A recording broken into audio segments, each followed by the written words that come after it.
Neville Goddard stated, "The subconscious does not distinguish between lived reality and assumed reality." This is the key that almost no one recognizes. You don't react to the world, you produce it at every instant. The elite have understood this and, for generations, have conditioned the masses to believe they are victims of chance, while silently applying the laws of consciousness to shape power, wealth, and destiny. There is no chance, no luck, or blind fate. There is only the assumption sustained with feeling. When you mentally relive a scene as if it were already an accomplished fact, the subconscious accepts it as an order, and inevitably, it manifests on the physical plane. This is not abstract philosophy, but the description of a practical law. The majority will remain trapped in repetitive cycles. You, however, now know every nourished emotion is a seed, and every felt image is a future in gestation. The decision between repeating the same patterns or assuming and manifesting a new reality is entirely in your hands.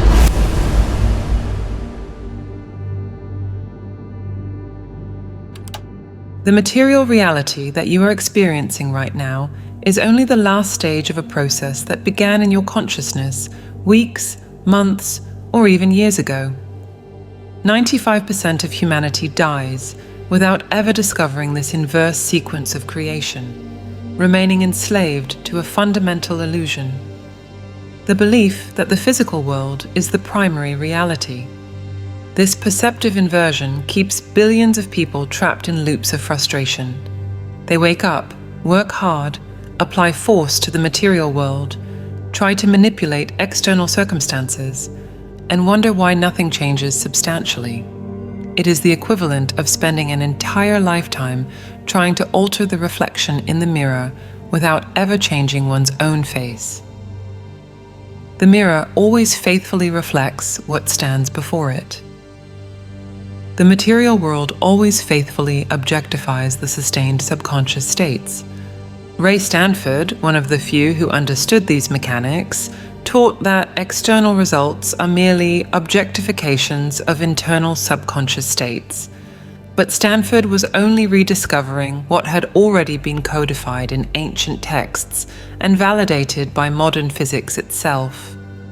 The law of reversibility, fundamental to understanding how consciousness creates matter, operates in all observable phenomena of the universe. For centuries, humanity produced electricity through friction without imagining that friction could be produced by electricity. Mechanical movement caused sound vibrations long before anyone conceived that sound vibrations could cause mechanical movement, until the phonograph proved reversibility. Heat produces mechanical movement produces heat. Magnetism generates electrical currents generate magnetism. Cause and effect are interchangeable. This universal law of reversibility reveals something extraordinary about the nature of reality. If a physical state can produce a psychological feeling, then inversely, a psychological feeling must produce a corresponding physical state. Quantum physics would later confirm what mystics always knew. The observer collapses the wave function, consciousness precedes manifestation, and the interior determines the exterior. But there is a specific hierarchy in this manifestation process that needs to be understood. The human being operates simultaneously on three distinct planes. The spiritual, which is pure consciousness and infinite possibility. The intellectual, which is the organizing mind that selects and directs. And the physical, which is the consolidated material manifestation.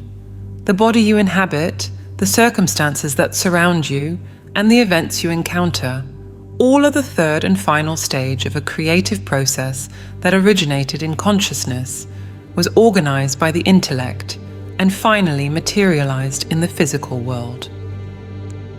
Thomas Edison did not invent the electric light bulb in the conventional sense. The light bulb first existed as a possibility in the field of universal consciousness. Edison accessed this possibility, allowed it to take form as a detailed mental image through his intellect in a state of controlled reverie, and only then did it materialize as a physical object. The same pattern governs all human creation, from the symphony that first resonates in the composer's mind to the skyscraper that first exists in the architect's imagination. The massive failure to understand and apply this sequence has deep roots. From childhood, we are conditioned to react to the physical world as if it were the causative source of our experience. We learn to fear poverty, to fight against diseases, and to compete for scarce resources, always trying to manipulate effects without ever addressing their causes. It is a battle lost before it begins. This conditioning is so pervasive that even when exposed to the truth, most people instinctively reject it. After all, accepting that you are the creator of your reality means accepting total responsibility for everything in your experience. There are no more victims, there are no more external culprits, and there are no more excuses. There is only the sober recognition that the world around you is the perfect objectification of the states of consciousness that you have been sustaining. The question then is not whether you are creating your reality. You are whether you know it or not. The question is whether you are creating consciously or remain an unconscious creator, manifesting by default the same limiting loops inherited from those who came before. The difference between the 5% who live extraordinary lives and the 95% who die with their dreams unrealized is not luck, privilege, or circumstance. It is applied knowledge of the laws that govern consciousness. Neville Goddard dedicated his life to teaching something that mainstream psychology would take decades to scientifically validate. The subconscious does not distinguish between a vividly imagined experience and a physically lived one. Both create identical impressions in the fabric of consciousness. Goddard, a mystic born in Barbados, who taught in New York between 1930 and 1972, called this the law of assumption. You assume the feeling of the wish fulfilled and the subconscious, which reasons deductively without questioning the validity of the premises, develops that assumption to its logical conclusion in the physical world. Dr. Maxwell Maltz, a plastic surgeon who noticed that many patients continued to see themselves as disfigured even after perfect corrections, discovered what he termed the self-image thermostat. This subconscious self-image rigidly regulates what you allow to enter your experience, exactly as a thermostat maintains temperature within predefined limits. You can temporarily exceed these limits through conscious effort, but you invariably return to the subconscious set point. This is why the lottery has destroyed so many lives. The external wealth exceeded the internal thermostat, creating unbearable psychological pressure until equilibrium was restored through loss. Napoleon Hill spent 20 years interviewing the most successful men in America and identified a disturbing pattern. Educational institutions teach how to accumulate knowledge, but deliberately or through ignorance, they never teach how to organize and direct that knowledge through the power of the subconscious. Hill understood that the subconscious is the executive power that performs all real work, while the conscious mind only selects and imprints the patterns to be executed. But there are two fundamental barriers that prevent conscious access to this power, and both are installed before the age of 7. The first barrier is childhood conditioning, an insidious programming process that occurs when the critical mind is not yet developed. The infant's subconscious operates like a hypnotic sponge, absorbing without filter all the limitations, fears, and beliefs of those around. Consider this thought experiment. If 10 different languages were spoken consistently in your home during your first 7 years, your subconscious would process them all as valid premises. You would grow up naturally mastering all 10 without conscious effort, without learning in the conventional sense. But because only 1 or 2 languages were spoken, you internalize the premise that learning languages is difficult, that you don't have talent for languages, that you can barely master a second language even with years of study. the limitation is not in your neural capacity. It is in the subconscious programming accepted without question. The second barrier, even more pernicious, is the continuous environment of telepathic suggestion in which we live. Earl Nightingale, known as the Dean of Personal Development, who influenced millions through his audio recordings, understood that we are in a relative hypnotic state to one another constantly. When 95% of the people around you live in limitation, their minds incessantly transmit these limiting convictions as psychic radio waves. If you accept them subconsciously, and most do, you are compelled to express them objectively in your life. The moment of greatest vulnerability to this environmental programming is precisely when you are most relaxed. Casual conversations with colleagues, moments of daydreaming on public transport, and the semi-hypnotic state in front of the television. In these moments, your critical mind is partially subdued, exactly the state that professional hypnotists deliberately induce to implant suggestions. But unlike the hypnotist who needs your consent, the environment implants suggestions continuously without your knowledge or permission. This mechanism of telepathic transmission of beliefs operates through what ancient texts called the universal subjective mind, the substrate of consciousness that connects all individual minds.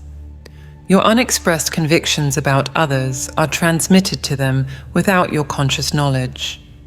If subconsciously accepted, they will influence their behavior.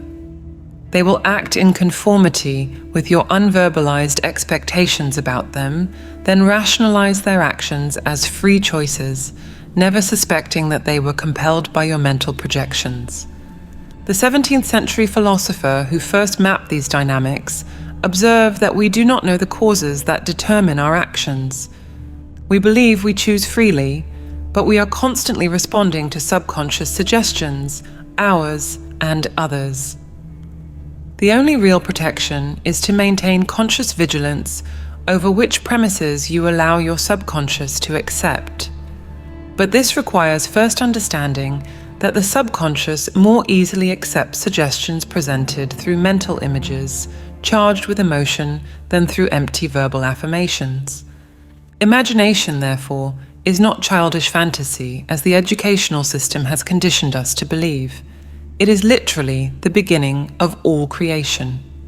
Edison deliberately entered states of controlled reverie, a state between waking and sleeping where the objective mind becomes partially passive, allowing mental images to imprint deeply in his subconscious. The subconscious then worked deductively, accessing the infinite wisdom of the universal mind to materialize those images accepted as true. This understanding changes everything. If imagination is the beginning of creation, and if the subconscious does not distinguish between the vividly imagined and the physically experienced, then conscious control of imagination is control over reality. But this control requires understanding the precise mechanics of how consciousness transforms into matter. Consciousness functions like light passing through a prism, and your beliefs are the facets that determine how that light refracts into the material world. This is not a poetic metaphor. It is the most precise description available of the mechanism through which thought becomes thing. When you construct a mental image and sustain it with genuine feeling, you are literally modifying the vibratory pattern of consciousness that must, by physical necessity, produce its material correlate. The process operates through 3 distinct stages that can never be skipped or reordered. First, there exists the field of pure potential, the undifferentiated consciousness where all possibilities coexist simultaneously. Quantum physicists call this the probability field, mystics call it the creative void, but both describe the same reality, an ocean of potential waiting to be collapsed into specific form through conscious observation. Second, there is the act of mental selection and organization. Here, the mind functions as a lens, focusing the infinite into something finite. You are not creating anything new, You are selecting from the infinite menu of possibilities that already exist. When Edison invented the light bulb, he did not create the possibility of electric illumination. That possibility always existed in the field. Edison simply tuned his consciousness to that specific frequency through sustained imagination until it materialized. Third, there is the precipitation into the physical world. This is the most misunderstood stage because it seems to happen magically or through coincidences.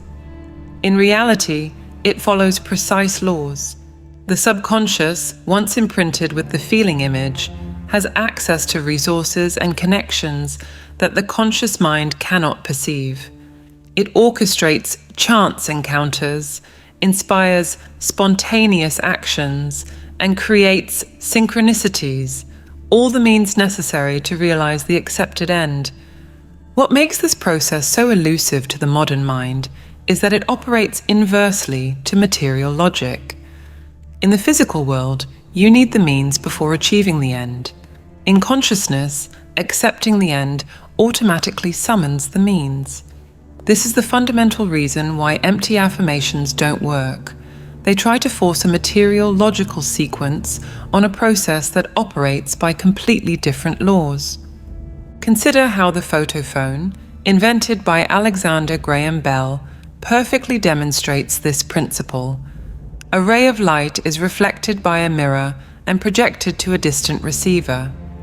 When you speak into the mouthpiece behind the mirror, your voice causes vibrations in the mirror.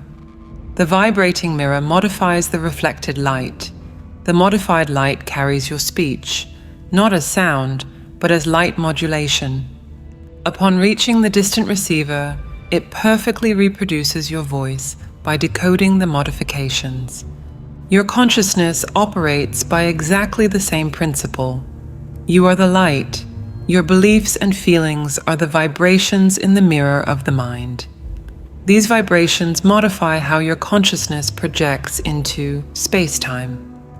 The material world is the receiver that decodes and manifests these modifications as physical experiences. There is no direct transmission. There is modulation of consciousness that must be decoded into form. This is why feeling is absolutely crucial. Feeling is the modulation language of consciousness. You can visualize $1 million intellectually, but if the feeling accompanying that visualization is one of lack, it is lack that is being transmitted. The subconscious responds to emotional modulation, not intellectual content. This is why people in panic about diseases frequently manifest exactly what they fear. Fear is a more powerful feeling than 1,000 positive affirmations without emotion. The kingdom of heaven is within you was not a spiritual platitude. It was a technical statement about the location of the creative mechanism. All the power of manifestation resides within, in the subconscious field that connects your individual consciousness to universal consciousness. Trying to create change by manipulating the external world is like trying to change the movie by changing the projection screen. The screen only displays what the projector transmits, but there is an even deeper secret here. You are not really creating or attracting anything. You are selecting which version of reality to experience from the infinite versions that already exist simultaneously. Quantum physics confirms this through the many worlds interpretation. All possibilities exist in superposition until observation collapses one into experience. Your sustained imagination with feeling is the act of observation that collapses potential into reality. This understanding completely eliminates the question of how something will happen. The how is the work of the subconscious connected to infinite intelligence. Your job is to select the what through imagination and feel the result as already accomplished. Any attempt to figure out the how with the conscious mind is an admission of doubt that cancels the process. You must operate with the same certainty as someone who plants a seed. You don't dig up the seed daily to see how it's growing. You trust the process. The word education derives from the Latin educo, to draw out from within, but the modern educational system does exactly the opposite. It pours external information inward, creating walking warehouses of dead data instead of human beings capable of conscious manifestation. Napoleon Hill documented this paradox after 2 decades, interviewing 500 of the most successful men in America, including Andrew Carnegie, Henry Ford, and Thomas Edison. All of them, without exception, attributed their success not to accumulated knowledge, but to the ability to organize and direct that knowledge through what Hill termed the mastermind, conscious access to the power of the subconscious. Carnegie, who began as a telegraph operator earning pennies and built the steel empire, revealed to Hill that he maintained an imaginary board of directors. Every night before sleep, Carnegie conducted vivid mental meetings with 9 men he admired, including Lincoln, Napoleon, and Darwin. He presented specific business problems and literally heard their imaginary responses. The solutions that emerged from these sessions, Carnegie insisted, were superior to anything his conscious mind could produce alone. Edison took this practice even further. He developed a specific technique he called sitting for ideas. Holding metal spheres in his hands, Edison would relax in an armchair until entering the hypnagogic state, the twilight zone between waking and sleeping. When he began to fall asleep, the spheres would drop, the noise would awaken him, and he would immediately record the images and insights that arose in this state. More than 1,000 patents were born from this systematic practice of mining the subconscious. Earl Nightingale, who became the only survivor of his detachment in the Pearl Harbor attack, and subsequently created the first personal development program to win a gold record, identified the common denominator. Success is not the result of hard work or superior intelligence, but of maintaining a clearly defined, worthy ideal in the subconscious mind. Nightingale discovered that the subconscious, once imprinted with a clear image of the desired result, works 24 hours a day to realize it, using resources and connections that the conscious mind doesn't even know exist. But it was Dr. Maxwell Maltz who provided the inadvertent scientific validation of these principles. As a plastic surgeon in the 1960s, Maltz observed a phenomenon that defied all medical logic. Patients with perfectly reconstructed noses who continued to see the old nose in the mirror, and people with removed scars who still felt them on their skin. Conversely, he documented cases where patients experienced dramatic personality changes and success after minimal surgeries that barely altered their objective appearance. Maltz's conclusion was revolutionary. There exists a subconscious self-image that functions as a cybernetic mechanism, constantly adjusting your external experience to correspond to the internal model. When the self-image changes, everything else automatically changes to conform. But, and here is the crucial point, the self-image cannot distinguish between a real experience and a vividly imagined one. Both create the same type of psychic scar or synthetic memory that the subconscious uses as a template for future action. Maltz documented specific cases that validate this mechanics. A salesman who couldn't earn more than $5,000 annually, regardless of how hard he worked, changed his self-image through systematic visualization. Within a year, without changing jobs or territory, he was earning $20,000. When questioned about what changed, he couldn't identify anything specific. Opportunities simply appeared, customers became more receptive, and deals closed by themselves. The explanation lies in the law of polarity that governs all manifestation. For every negative state, there exists a corresponding positive one occupying the same space. Poverty and wealth, disease and health, failure and success are poles of the same phenomenon. The question is never about creating the desired state. It already exists as potential. The question is tuning your subconscious frequency to the pole you wish to experience. Goddard demonstrated this principle through an experiment that anyone can replicate. Before sleep, when naturally in a receptive state, relive the day's events not as they happened, but as they should have happened. If you had an argument, relive the ending in harmony. If you lost a sale, relive it as if it were successfully concluded. Do this with total sensory conviction. Hear the voices, see the faces, and feel the emotions of the revised outcome. What happens next defies the linear understanding of cause and effect. The people involved in your mental revisions begin to act differently toward you without any external communication. Opportunities that seemed lost reappear, modified. The past somehow reorganizes itself to support the revised version. This is not mysticism, it is the practical demonstration that time, as Einstein proved, is not linear but relative to the observer.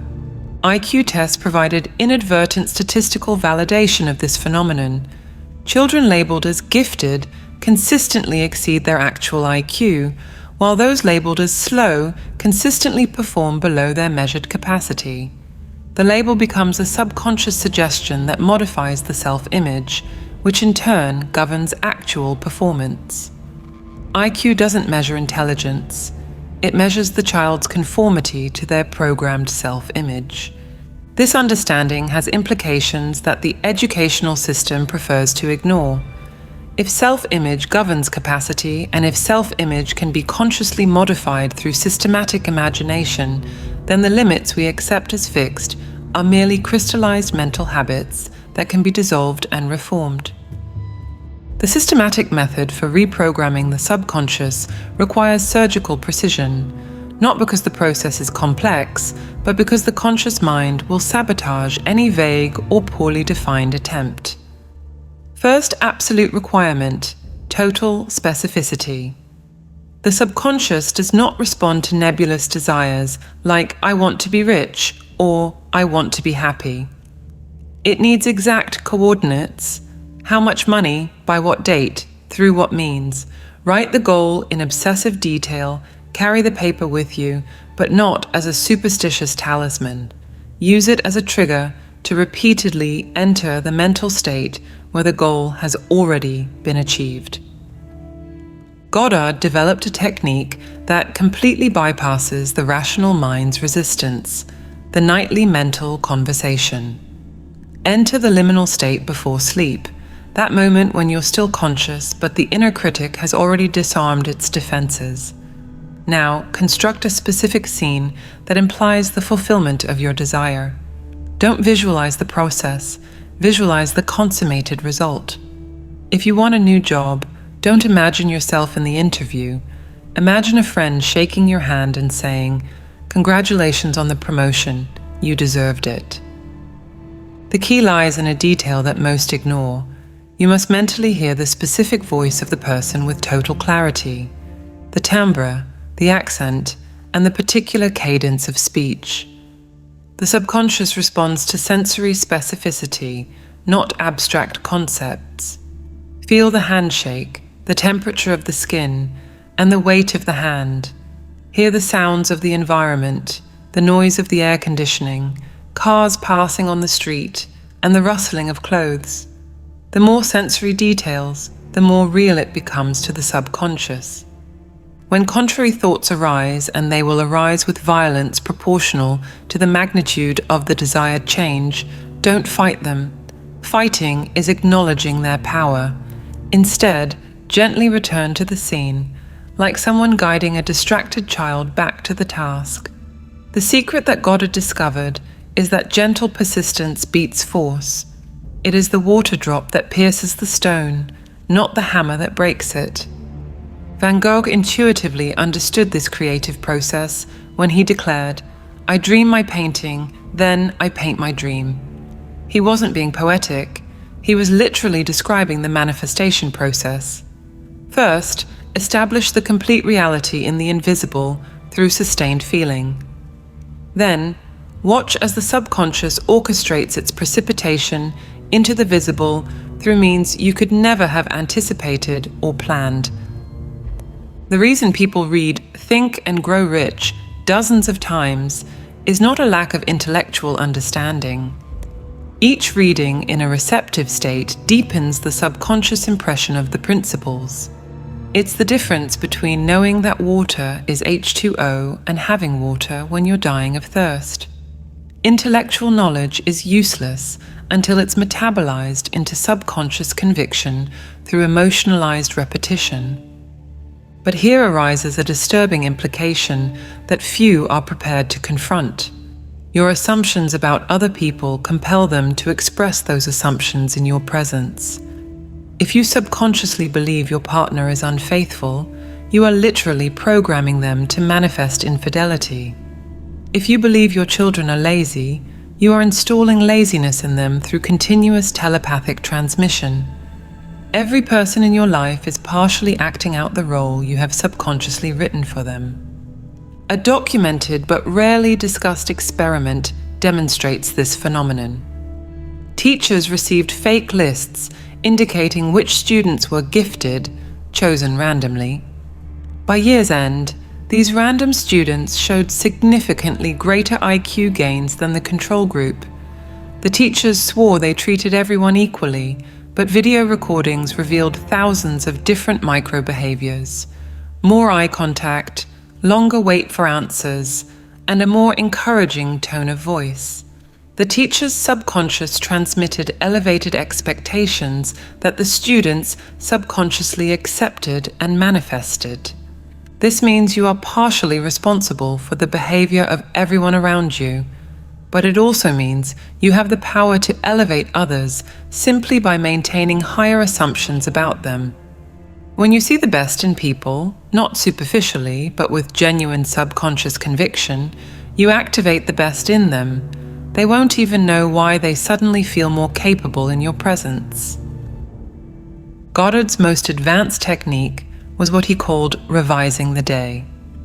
Before sleep, mentally replay the day's events, but revise them to conform to your ideals. The argument ends in an embrace. The rejection becomes acceptance. The failure transforms into success.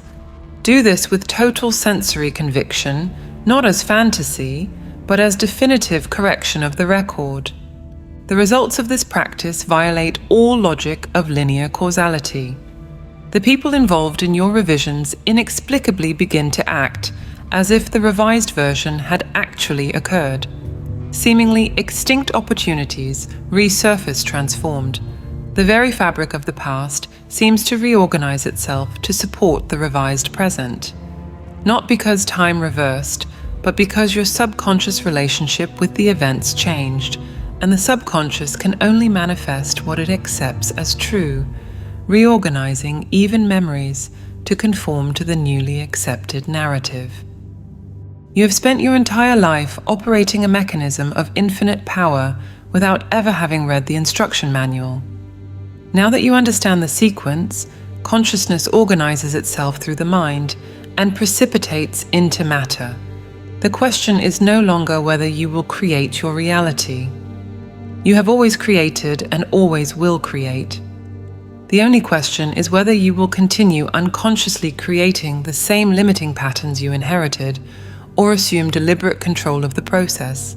Think about how many lives remain unlived, how many geniuses die as failures, and how many masterpieces are never created because their potential creators never discovered that the physical world is effect, not cause.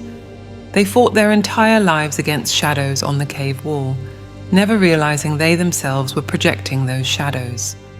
Every limitation you accept as real, every impossibility you assume as fact, is just a hypnotic suggestion you never questioned. The labels you received in childhood, smart or stupid, talented or mediocre, lucky or unlucky, were psychic prison sentences you have been voluntarily serving. But here's what no one told you. The cell door was never locked. You can leave at any time. The jailer is yourself, and the key is the understanding that self-image is malleable, that the subconscious doesn't distinguish between memory and imagination, and that you can literally rewrite your past by revising your subconscious relationship with it. The evidence is everywhere for those who have eyes to see. Why do identical twins with identical DNA raised in the same house develop completely different lives? Why do some people survive devastating traumas and emerge stronger, while others are destroyed by minor inconveniences? Why does every saint have a past and every sinner have a future? Because identity is not fixed. It is a subconscious assumption that can be altered through systematic imagination combined with feeling. But there is an urgency here that needs to be confronted. Every day you postpone the conscious application of these principles, you are reinforcing the old patterns. The subconscious doesn't differentiate between an experience and its mental repetition. Every time you recall a failure, you are literally practicing failing again. Every time you imagine catastrophic scenarios, you are rehearsing catastrophes. You are constantly instructing your subconscious, whether you know it or not. The global elite has always known these principles. Why do you think symbols and rituals are so important to secret societies? Why do corporations spend billions on advertising that barely mentions their products? Why do religious leaders insist on specific visualizations during prayers? They understand that the subconscious responds to symbols and feelings, not logic. They have been using these techniques to program the masses while keeping the knowledge of deprogramming for themselves. Consider the final thought experiment. If you knew with absolute certainty that your sustained thoughts and feelings would inevitably materialize, what would you choose to think and feel? If you understood that every person in your life is partially responding to your subconscious expectations about them, how would you see them? If you accepted that the past only has the power that your present attention grants it, how much time would you spend dwelling on old wounds? Transformation doesn't require years of therapy excavating traumas. It doesn't require permission from anyone. It doesn't require favorable external conditions. It requires only the persistent application of controlled imagination with corresponding feeling. Edison had no laboratory when he began imagining the light bulb. Van Gogh was in misery when he dreamed up his paintings. They understood that creation flows from inside out, not from outside in. Knowledge alone, however, is insufficient. You can intellectually understand every word of this text and still continue living exactly as before. The difference between knowledge and realization is the same as between reading about swimming and diving into the water. The subconscious only responds to experience, real or imagined, not to abstract concepts. This is where meditative practice becomes indispensable.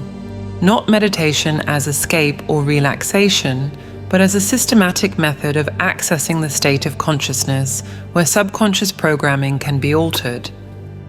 In the deep meditative state, the critical mind relaxes its vigilance. The veil between conscious and subconscious becomes permeable, and new impressions can be installed without resistance. All change begins with understanding your role as co-creator, and the only way to connect with that divine intelligence is through meditation. We have developed a set of audio tools to help you access this higher state of consciousness. To learn more and get immediate access, click the link on the screen or in the comments. If this video resonated with you, write in the comments, "It made sense to me,"